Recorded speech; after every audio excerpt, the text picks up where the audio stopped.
How you doing? I'm student clinician Marcel. Today we're going to be doing images of the lower leg. For the first image, it's going to be AP lower leg. So I have the patient set up as he is. I'm going to make sure that the collimation is at 14 by 17 with a 40 SID. I'm going to put the central ray in the middle of the leg. Make sure it's perpendicular to the middle of the leg and make sure I get the whole shaft of the fibula and tibula. I will ask the patient not to move, and I will take that film. And then the next one is going to be lateral, so I'll ask the patient to rotate to the affected side or external rotation of the leg.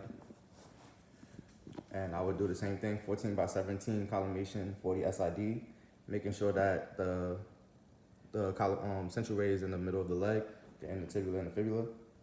I'll ask the patient not to move, and I'll take that film. Now we're going to be doing views of the knee. First one is going to be AP.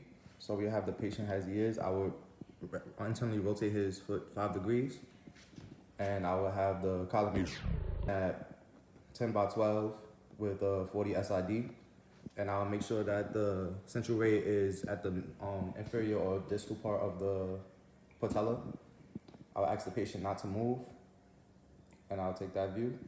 Next one, we're gonna do medial oblique. So I have the patient rotate his foot medially, and I would just do the same with the 10 by 12, have the collimation in the middle, the inferior part of the patella.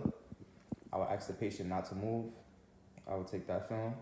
Then we're gonna do lateral oblique, so I will have the patient externally rotate their foot, and I will do the same thing, 10 by 12 collimation, 40 SID.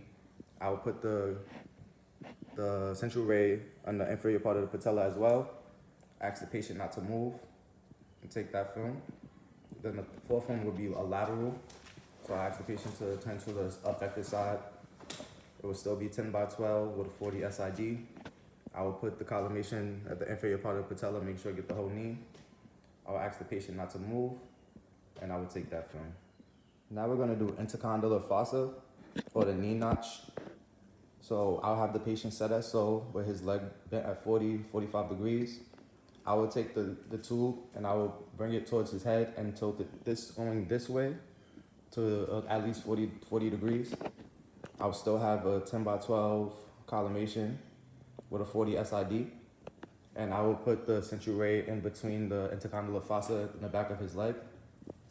I will ask the patient, don't breathe, not to move, and I'll take that film. For the last view, we're gonna do tangential patella. So I will have the patient lift his leg and end it 90 degrees or as far as he can, and have him hold there. I'm gonna fix this just a little bit. Pull the leg all the way up. Fix that. And what we'll do is bring the X-ray machine 40 degrees cephalad to make sure that we get the patella here. And we'll ask the patient not to move. The collimation will be set at 10 by 12, 40 SID.